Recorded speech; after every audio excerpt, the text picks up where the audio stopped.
ಸಹೋದರ ಸಹೋದರಿಯರೇ, ಮುಸ್ಲಿಂ ಉಮ್ಮತ್ ಪವಿತ್ರ ರಮಲಾನ್ ತಿಂಗಳನ್ನು ನಿರೀಕ್ಷಿಸುತ್ತಿರುವ ಸಂದರ್ಭ ಇದು. ಅಲ್ಲಾಹನ ಮಹಾ ಅನುಗ್ರಹವಾಗಿ, ಅಲ್ಲಾಹನ ಅತಿದೊಡ್ಡ ಔದಾರ್ಯವಾಗಿ ಆಗಮಿಸುವ ಶಹರು ರಮಲಾನಿಗೆ ನಾವು ಬಹಳ ದೊಡ್ಡ ಸಿದ್ಧತೆಯನ್ನು ಮಾಡಿಕೊಳ್ಬೇಕು. ದೊಡ್ಡ ತಯಾರಿಯೊಂದಿಗೆ, ದೊಡ್ಡ ಮಟ್ಟದ ಸಿದ್ಧತೆಯೊಂದಿಗೆ, ಭರವಸೆಯೊಂದಿಗೆ ಸಹೋದರ ಸಹೋದರಿಯರೇ, ರಮಲಾನ್ ತಿಂಗಳಿಗಾಗಿ ನಾವು ಕಾಯುತ್ತಾ ಇರಬೇಕು. ಅಲ್ಲಾಹನ ದಾಸರಲ್ಲಿ 3 ವರ್ಗದ ಜನರನ್ನು ಪವಿತ್ರ ಕುರ್ಆನ್ ಪರಿಚಯಿಸ್ತದೆ. ಒಂದು, ಲಾಲಿಮುಲ್ ನಫ್ಸಿಹಿ, ತಮ್ಮ ಮೇಲೆ ತಾವೇ ಅಕ್ರಮವೆಸಗಿಕೊಂಡವರು, ತಮ್ಮ ಮೇಲೆ ತಾವೇ ಉಲ್ಮು ಮಾಡುತ್ತಿರುವವರು ಜನರ ಪೈಕಿ ಇದ್ದಾರೆ. ವ ಮಿನ್ಹುಂ ಮುಕ್ತಸಿದ್, ಜನರಲ್ಲಿ ಮಧ್ಯಮ ತರದವರು ಇದ್ದಾರೆ, ಸಾದಾ ಸೀದಾ ಒಂದು ಎವರೇಜ್ ಜನರು, ಅಂತಹವರು ಜನರ ಪೈಕಿ ಇದ್ದಾರೆ.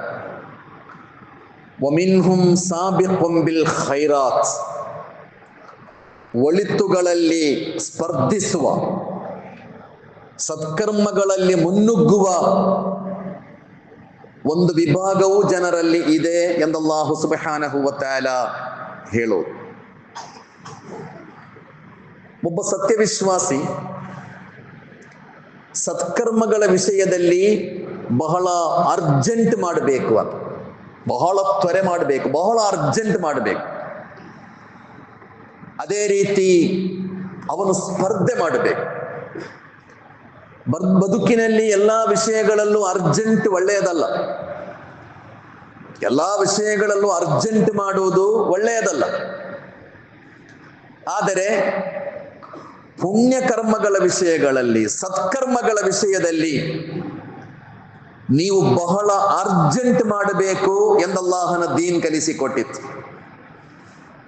ಅದರಲ್ಲಿ ತಸ್ವೀಫ್ ಮಾಡಬಾರದು, ನಾಳೆಗೆ ಮುಂದೂಡುವುದು ಅಥವಾ ಸಮಾಧಾನದಿಂದ ಮತ್ತೆ ಮಾಡಬಹುದು ಅಂತ ಮುಂದೂಡುವುದು. ಸತ್ಕರ್ಮಗಳ ವಿಷಯಗಳಲ್ಲಿ, ಒಳಿತುಗಳ ಪುಣ್ಯಗಳ ವಿಷಯದಲ್ಲಿ ಖಂಡಿತ ಅದು ಮಾಡಬಾರದು. ಎಲ್ಲ ಪುಣ್ಯಕರ್ಮಗಳ ವಿಷಯದಲ್ಲೂ ನೀವು ಬಹಳ ತ್ವರೆ, ಬಹಳ ಅರ್ಜೆಂಟ್ ಮಾಡಬೇಕು. ಅದೇ ರೀತಿ ಪುಣ್ಯವನ್ನು ಗಳಿಸುವುದಕ್ಕಾಗಿ ನೀವು ಸ್ಪರ್ಧಿಸಬೇಕು. ಬದುಕಿನಲ್ಲಿ ಒಳಿತುಗಳನ್ನು ಮಾಡುವ, ಪುಣ್ಯಕರ್ಮಗಳನ್ನು ಮಾಡುವ ಯಾವ ಅವಕಾಶಗಳನ್ನು ನೀವು ಹಾಳು ಮಾಡಿಕೊಳ್ಬಾರದು. ಬದುಕಿನಲ್ಲಿ ಒಳಿತುಗಳನ್ನು ಮಾಡಲಿಕ್ಕೆ ಸಿಗುವ ಎಲ್ಲ ಅವಕಾಶಗಳನ್ನು ನೀವು ಉಪಯೋಗಿಸಿಕೊಳ್ಬೇಕು. ಪವಿತ್ರ ಕುರ್ಆನ್ ನಮಗದನ್ನು ನೆನಪಿಸ್ತದೆ, ಮತ್ತೆ ಮತ್ತೆ ನೆನಪಿಸಿಕೊಡುತ್ತದೆ. ವಸಾರಿಉ ಇಲಾ ಮಗ್ಫಿರತಿನ್ ಮಿರ್ ರಬ್ಬಿಕುಂ ವ ಜನ್ನತಿನ್ ಅರ್ದುಹಸ್ ಸಮಾವಾತು ವಲ್ ಅರ್ದು ಉಇದ್ದತ್ ಲಿಲ್ ಮುತ್ತಖೀನ್. ಮಗ್ಫಿರತ್ಗನ, ಅಲ್ಲಾಹನ ಕ್ಷಮೆಯ ಕಡೆಗೆ ನೀವು ಧಾವಿಸಿ, ನೀವಲ್ಲಾಹನ ಕ್ಷಮೆಯ ಕಡೆಗೆ ಧಾವಿಸಿ, ವೇಗವಾಗಿ ಹೋಗಿ ನೀವು ಸ್ವರ್ಗದ ಕಡೆಗೆ ಧಾವಿಸಿರಿ. ಅದು ಮುತ್ತಕಿಗಳಿಗಾಗಿ, ದೇವಭಯ ಉಳ್ಳವರಿಗಾಗಿ ಸಿದ್ಧಪಡಿಸಲಾಗಿದೆ. ಸಹೋದರ ಸಹೋದರಿಯರೇ, ಸತ್ಕರ್ಮದ ವಿಷಯದಲ್ಲಿ ನೀವು ಯಾರನ್ನೂ ಕಾಯ್ತಾ ಕುಳಿತುಕೊಳ್ಬಾರ್ದು. ಅವನು ಮಾಡಲಿಲ್ಲ, ಉಸ್ತಾದ್ ಮಾಡಲಿಲ್ಲ, ಖತೀಬು ಮಾಡಲಿಲ್ಲ, ಮತ್ತೆ ಮಾಡಬಹುದು, ಹೀಗೆ ಸತ್ಕರ್ಮದ ವಿಷಯದಲ್ಲಿ ನೀವು ಯಾರನ್ನೂ ಕಾಯಬಾರದು. ಸತ್ಕರ್ಮದ ವಿಷಯದಲ್ಲಿ ನೀವು ಮುಂದೆ ಇರಬೇಕು. ಸತ್ಕರ್ಮಗಳಲ್ಲಿ ನೀವು ಯಾವಾಗಲೂ ಮುನ್ನುಗ್ಗಿ ಧಾವಿಸಬೇಕು. ಸತ್ಕರ್ಮಗಳನ್ನು ಮಾಡಲಿಕ್ಕೆ ಸಿಗುವ ಯಾವ ಅವಕಾಶಗಳನ್ನು ನೀವು ಕಳಕೊಳ್ಬಾರದು. ಸಹೋದರ ಸಹೋದರಿಯರೇ, ಧಾರಾಳ ಸತ್ಕರ್ಮಗಳನ್ನು ಮಾಡಲಿಕ್ಕೆ ಅವಕಾಶಗಳಿರುವ, ಧಾರಾಳ ಪುಣ್ಯ ಗಳಿಸಲಿಕ್ಕೆ ಅವಕಾಶಗಳಿರುವ ಎಂದು ಮಾತ್ರ ಅಲ್ಲ, ಪುಣ್ಯಗಳ ವಸಂತ ಎಂದು ಗುರುತಿಸಲ್ಪಟ್ಟಿರುವ ಶಹರು ರಮಲಾನ್ ಬರುವಾಗ ಸಹೋದರ ಸಹೋದರಿಯರೇ, ಆ ಅವಕಾಶಗಳನ್ನು ಗರಿಷ್ಠ ಸದುಪಯೋಗ ಪಡಿಸಿಕೊಳ್ಳಬೇಕು ಎಂಬ ನಿಯತ್, ಆ ಸಂಕಲ್ಪ, ಆ ದೃಢಚಿತ್ತತೆಯೊಂದಿಗೆ ಸಹೋದರರೇ ರಮಲಾನಿಗಾಗಿ ನಾವು ಕಾಯುತ್ತಾ ಇರಬೇಕು. ವಸ್ಸಾಬಿಕೂನ್ ಅಸ್ಸಾಬಿಕೂನ್ ಉಲೈಕಲ್ ಮುಕರ್ರಬೂನ ಫೀ ಜನ್ನಾತಿನ್ ನഈಮ್. ಸಾಬಿಕಗಳು, ಸತ್ಕರ್ಮಗಳಲ್ಲಿ ಮುಂದೆ ಸಾಗುವವರು, ಅವರು ಅಲ್ಲಾಹನಿಗೆ ಅತ್ಯಂತ ಆಪ್ತರು, ಅವರಲ್ಲಾಹನ ನಿಕಟವರ್ತಿಗಳು.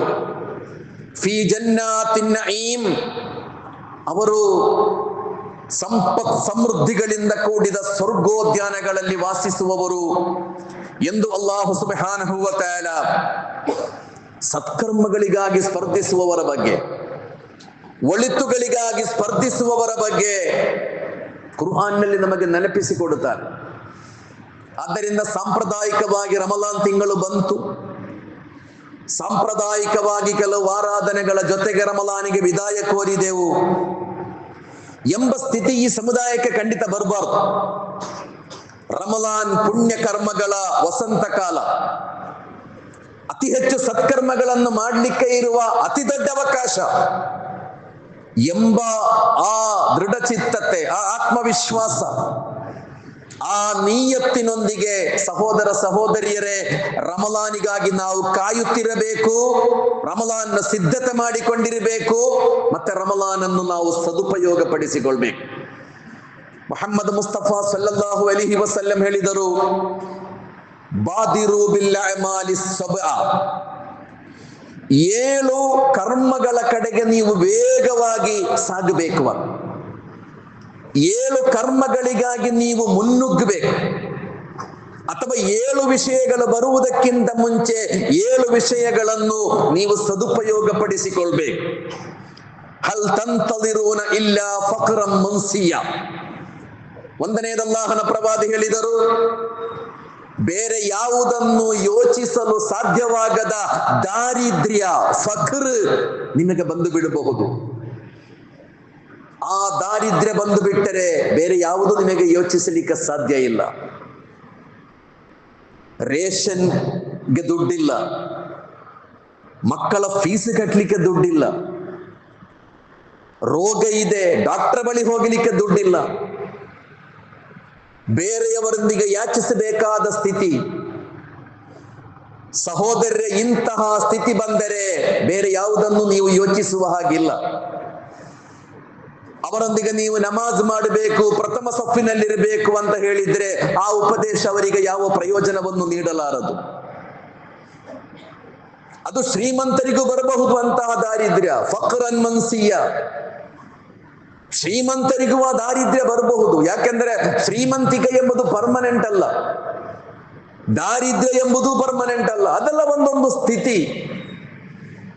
ಹಾಗೆ ಫಕ್ರನ್ ಮನ್ಸಿಯ, ನಮಾಜಿನಲ್ಲಿ 1ನೆಯ ಸಫಿನಲ್ಲಿ ಇರಬೇಕು, ಜುಮಾ ನಮಾಜಿಗೆ ಬಹಳ ಬೇಗ ಬರಬೇಕು ಎಂದು ಯೋಚಿಸಲು ಸಾಧ್ಯವಾಗದ, ಹಾಗೆ ಆಲೋಚಿಸಲಿಕ್ಕೆ ಕೂಡ ಸಾಧ್ಯ ಆಗದ, ಎಲ್ಲವನ್ನು ಮರೆತು ಬಿಡುವ ದಾರಿದ್ರ್ಯ ನಿಮಗೆ ಬಂದು ಬಿಡಬಹುದು.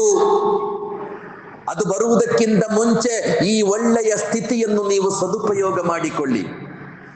ಈ ಒಳ್ಳೆಯ ಸ್ಥಿತಿಯಲ್ಲಿ ನೀವು ಧಾರಾಳ ಸತ್ಕರ್ಮಗಳನ್ನು ಮಾಡಿಕೊಳ್ಳಿ. ಅಲ್ಲಾಹನ ಪ್ರವಾದಿ ಸಲ್ಲಲ್ಲಾಹು ಅಲೈಹಿ ವಸಲ್ಲಂ ಕಲಿಸಿಕೊಟ್ಟ.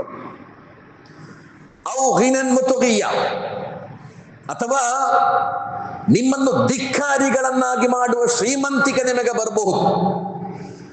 ಅಲ್ಲಾಹನನ್ನೇ ಮರೆತು ಬಿಡುವ, ಪರಲೋಕವನ್ನು ಮರೆತು ಬಿಡುವ, ಒಳಿತುಗಳ ಬಗ್ಗೆ ಯೋಚಿಸದ, ನಿಮ್ಮನ್ನು ಧಿಕ್ಕಾರಿಗಳನ್ನಾಗಿ ಮಾಡುವ, ಅಹಂಕಾರಿಗಳನ್ನಾಗಿ ಮಾಡುವ ಬಹಳ ದೊಡ್ಡ ಶ್ರೀಮಂತಿಕೆ ಒಂದೋ ನಿಮಗೆ ಬಂದು ಬಿಡಬಹುದು. ಯಾವಾಗಲೂ ಸಂಪತ್ತು ಇಲ್ಲದವರು ಆಲೋಚಿಸುವುದು ಹೇಗೆ?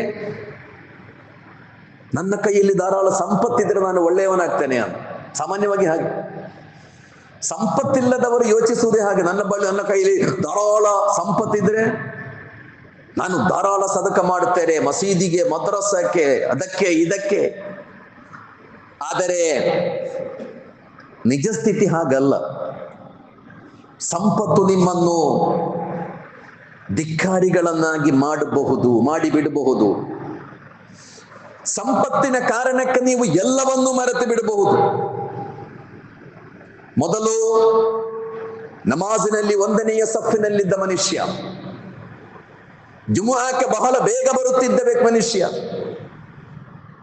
ಬಿಸ್ನೆಸ್ ಹೆಚ್ಚಾಯಿತು, ದೊಡ್ಡ ಬಿಲ್ಡರ್ ಆದ, ಧಾರಾಳ ಶ್ರೀಮಂತಿಕೆ ಬಂತು, ಕಾರಿನ ಬ್ರ್ಯಾಂಡ್ಗಳೆಲ್ಲ ಬದಲಾಯಿತು, ದೊಡ್ಡ ದೊಡ್ಡ ಬ್ರ್ಯಾಂಡ್ಗಳ ಕಾರು ಬಂತು. ಕೆಲವೊಮ್ಮೆ ಪ್ರಥಮ ಸಫಿನಲ್ಲಿದ್ದ ಮನುಷ್ಯ 3ನೇ ಸಫಿಗೆ, 4ನೇ ಸಫಿಗೆ, ಜುಮುಆಕ್ಕೆ ಬೇಗ ಬರುತ್ತಿದ್ದ ವ್ಯಕ್ತಿ ಖುತಬಾ ಮುಗಿದ ಮೇಲೆ ಬರುವ. ಸಹೋದರ ಸಹೋದರಿಯರು, ಇದೆಲ್ಲವೂ ನಮ್ಮ ಅನುಭವಗಳು. ಆದ್ದರಿಂದಲೇ ನೀವು ಅಲ್ಲಾಹನನ್ನೇ ಮರೆತು ಬಿಡುವ, ಅಲ್ಲಾಹನ ನೆಅಮತ್ತುಗಳನ್ನೆಲ್ಲವನ್ನೂ ನೀವು ಮರೆತು ಬಿಡುವ, ನಿಮ್ಮನ್ನು ಧಿಕ್ಕಾರಿಗಳನ್ನಾಗಿ ಮಾಡುವ. ಶ್ರೀಮಂತಿಕೆಯ ಬಗ್ಗೆ ನೀವು ಜಾಗರೂಕರಾಗಿರಬೇಕು, ಎಚ್ಚರಿಕೆ ಇರಬೇಕು ಎಂದು ಅಲ್ಲಾಹನ ಪ್ರವಾದಿ ಸಲ್ಲಲ್ಲಾಹು ಅಲೈಹಿ ವಸಲ್ಲಂ ಕಲಿಸಿಕೊಟ್ಟರು.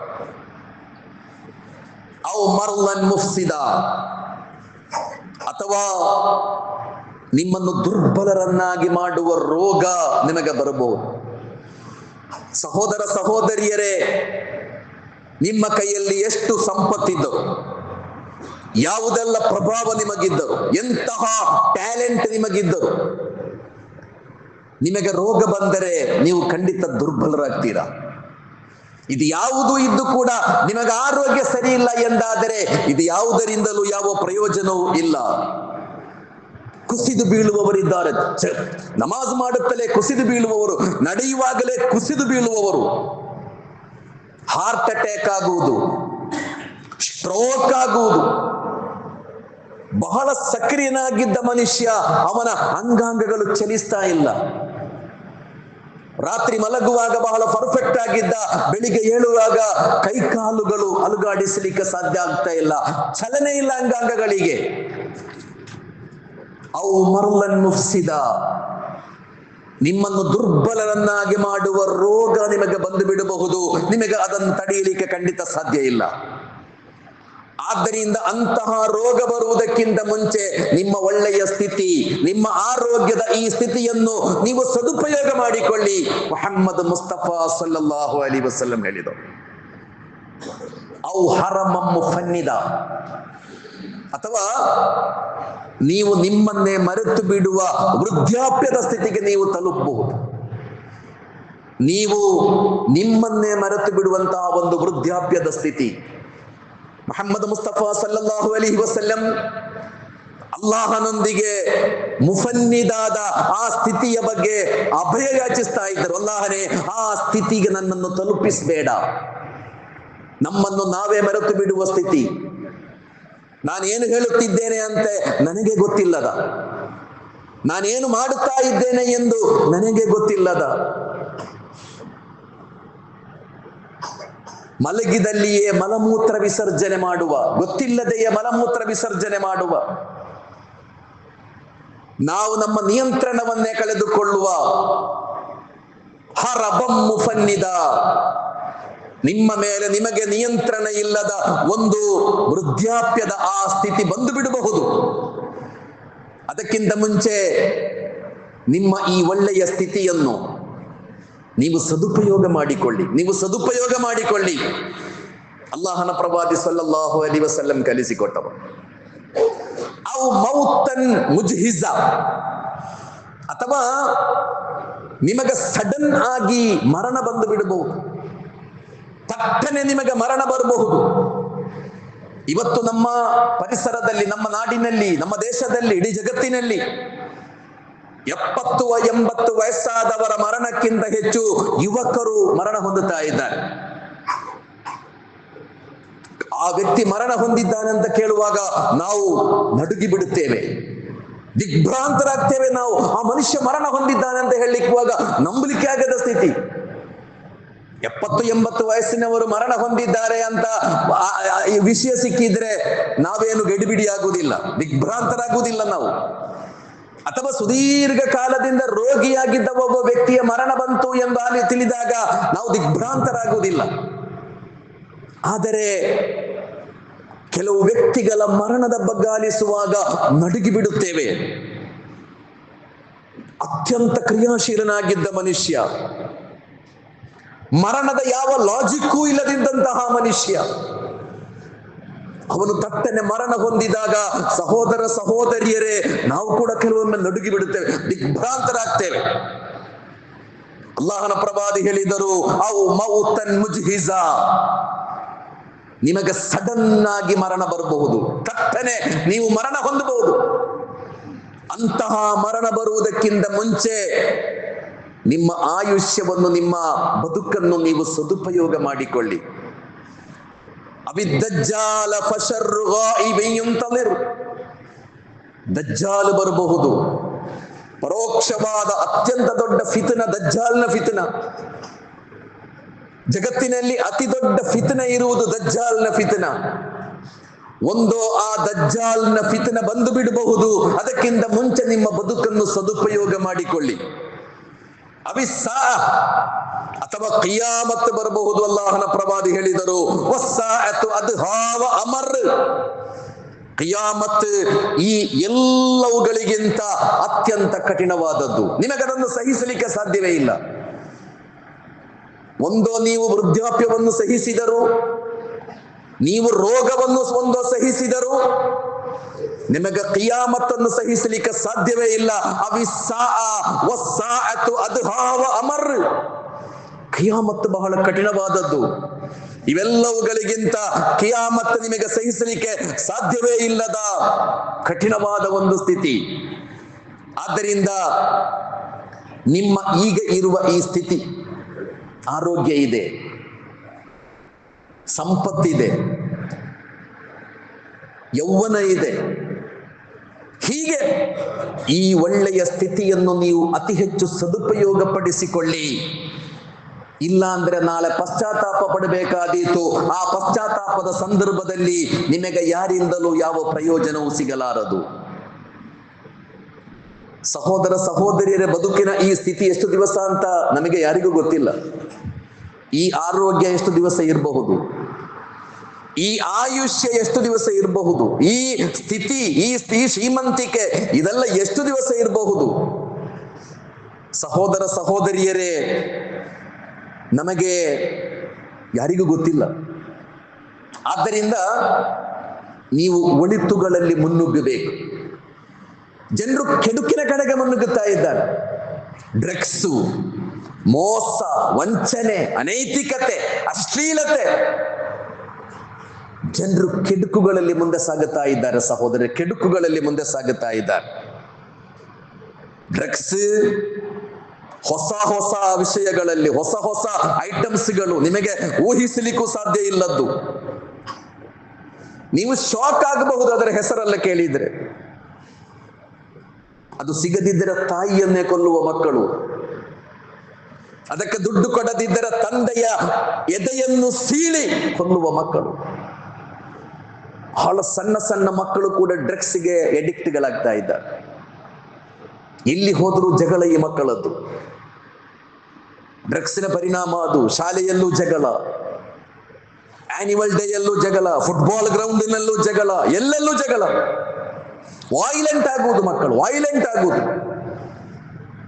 ಸಹೋದರರೇ, ಎಲ್ಲ ಕೆಡುಕುಗಳಲ್ಲೂ ಜನರು ಮುಂದೆ ಸಾಗುತ್ತಾ ಇದ್ದಾರೆ, ಕೆಡುಕುಗಳಲ್ಲಿ ಜನರು ಮುನ್ನುಗ್ಗುತ್ತಾ ಇದ್ದಾರೆ. ಅಲ್ಲಾಹನ ಗ್ರಂಥ ಹೇಳಿತು, ನೀವು ಒಳಿತುಗಳಲ್ಲಿ ಮುನ್ನುಗ್ಗುವವರಾಗಬೇಕು. ಹಾಗೆ ಒಳಿತುಗಳಲ್ಲಿ ಮುನ್ನುಗ್ಗಲು ನಿಮಗೆ ಅಲ್ಲಾಹು ನೀಡಿರುವ ಅತ್ಯಂತ ಒಳ್ಳೆಯ ಅವಕಾಶವಾಗಿದೆ ಶಹರು ರಮಲಾನ್. ಶಹರು ರಮಲಾನ್. ನಾನು ಮತ್ತು ನನ್ನ ಮಕ್ಕಳು ಒಳಿತುಗಳಲ್ಲಿ ಮುಂದಿನ ಸಾಲಿನಲ್ಲಿರಬೇಕು. ನಾನು ಮಾತ್ರ ಅಲ್ಲ, ನನ್ನ ಕುಟುಂಬ, ನನ್ನ ಪತ್ನಿ, ಮಕ್ಕಳು. ಅತ್ಯಂತ ಮಲಿನಗೊಂಡಿರುವ ಒಂದು ಸಮಾಜದಲ್ಲಿ, ಕೆಡುಕು ವ್ಯಾಪಕವಾಗುತ್ತಿರುವ, ಕೆಡುಕು ಕ್ಯಾನ್ಸರ್ನಂತೆ ಹಬ್ಬುತ್ತಿರುವ ಒಂದು ಸಮಾಜದಲ್ಲಿ ನಾನು ದಾರಿ ತಪ್ಪಬಾರದು ಎಂದು ಮಾತ್ರ ಅಲ್ಲ, ನನ್ನ ಮಕ್ಕಳು ದಾರಿ ತಪ್ಪಬಾರದು. ಹಾಗೆ ಒಳಿತುಗಳಲ್ಲಿ ಮುನ್ನುಗ್ಗಲು ಬೇಕಾದ ಅವಕಾಶ, ಹಾಗೆ ಒಳಿತುಗಳಲ್ಲಿ ಮುನ್ನುಗ್ಗಲು ಬೇಕಾದ ಎಲ್ಲಾ ರೀತಿಯ ಕೆಡುಕುಗಳಿಂದ ದೂರ ಇರಲು ಬೇಕಾದ ತರಬೇತಿ, ಅದಕ್ಕೆ ಬೇಕಾದ ಪರಿಸರ, ಅದಕ್ಕೆ ಬೇಕಾದಂತೆ ನಮ್ಮ ಮನೆಯಲ್ಲಿರಬೇಕಾದ ವಾತಾವರಣ. ಸಹೋದರ ಸಹೋದರಿಯರೇ, ಶಹರು ರಮಲಾನ್ ಆಗಮಿಸುವಾಗ ಒಳಿತುಗಳಲ್ಲಿ ಮುನ್ನುಗ್ಗಬೇಕು ಎಂಬ ಆ ಇಚ್ಛಾಶಕ್ತಿ, ಒಳಿತುಗಳಲ್ಲಿ ಮುಂದೆ ಸಾಗಬೇಕು, ಸ್ಪರ್ಧಿಸಬೇಕು, ಅರ್ಜೆಂಟ್ ಮಾಡಬೇಕು. ಅಲ್ಲಾಹು ಕೊಟ್ಟ ಆದೇಶ, ಆ ಆದೇಶದಂತೆ ನಾನು ಮುಂದೆ ಸಾಗಬೇಕು ಎಂಬ ನಿಯತ್ತಿನೊಂದಿಗೆ ಅಸ್ಸಾಬಿಕೂನ್ ಅಸ್ಸಾಬಿಕೂನ್ ಉಲೈಕಲ್ ಮುಕರ್ರಬೂನ್, ಒಳಿತುಗಳಿಗಾಗಿ ಧಾವಿಸುವವರು ಅವರಲ್ಲಾಹನಿಗೆ ಅತ್ಯಂತ ಆಪ್ತರು, ಅವರಲ್ಲಾಹನಿಗೆ ಅತ್ಯಂತ ನಿಕಟರು, ಅವರಲ್ಲಾಹನ ಪ್ರೀತಿ ಪಾತ್ರರು. ಆದ್ದರಿಂದ ಸಹೋದರ ಸಹೋದರಿಯರೇ, ಅಲ್ಲಾಹನ ಆ ಸಾಮೀಪ್ಯವನ್ನು ಪಡೆಯಲು, ಅಲ್ಲಾಹನ ಆ ಸಾಮೀಪ್ಯವನ್ನು ಪಡೆಯಲು ಜನ್ನತ್ತು ನഈಮ್, ಹಾಗೆ ನೀವು ಒಳಿತುಗಳಲ್ಲಿ ಧಾವಿಸುವಾಗ ನಿಮಗೆ ಸಿಗಲಿರುವ ಪ್ರತಿಫಲ ಅನುಗ್ರಹಗಳಿಂದ ತುಂಬಿರುವಂತಹ ಆ ಜನ್ನತ್, ಆ ಸ್ವರ್ಗ. ನಾನು ಆ ಸ್ವರ್ಗವನ್ನು ಪಡೆಯಲೇಬೇಕು ಎಂಬ ತೀರ್ಮಾನದೊಂದಿಗೆ, ನನ್ನ ಕುಟುಂಬದ ಜೊತೆಗೆ, ನನ್ನ ಮಕ್ಕಳ ಜೊತೆಗೆ ಆ ಸ್ವರ್ಗಕ್ಕೆ ಪ್ರವೇಶಿಸಲೇಬೇಕು ಎಂಬ ನಿಯತ್ತಿನೊಂದಿಗೆ, ಆ ಸಂಕಲ್ಪದೊಂದಿಗೆ, ಆ ದೃಢಚಿತ್ತತೆಯೊಂದಿಗೆ ಸಹೋದರ ಸಹೋದರಿಯರೇ, ರಮಲಾನಿಗಾಗಿ ನಾವು ಕಾಯೋಣ, ರಮಲಾನಿಗೆ ಬೇಕಾದ ಸಿದ್ಧತೆಯನ್ನು ಮಾಡಿಕೊಳ್ಳೋಣ, ರಮಲಾನಿಗೆ ಬೇಕಾದ ಎಲ್ಲ ಪೂರ್ವ ತಯಾರಿಗಳೊಂದಿಗೆ ರಮಲಾನನ್ನು ನಾವು ಸ್ವಾಗತಿಸೋಣ. ಅಲ್ಲಾಹು ಸುಬ್ಹಾನಹು ವ ತಆಲಾ ಆ ಸೌಭಾಗ್ಯವನ್ನು ನಮಗೂ ನಮ್ಮ ಕುಟುಂಬಕ್ಕೂ ದಯಪಾಲಿಸಲಿ.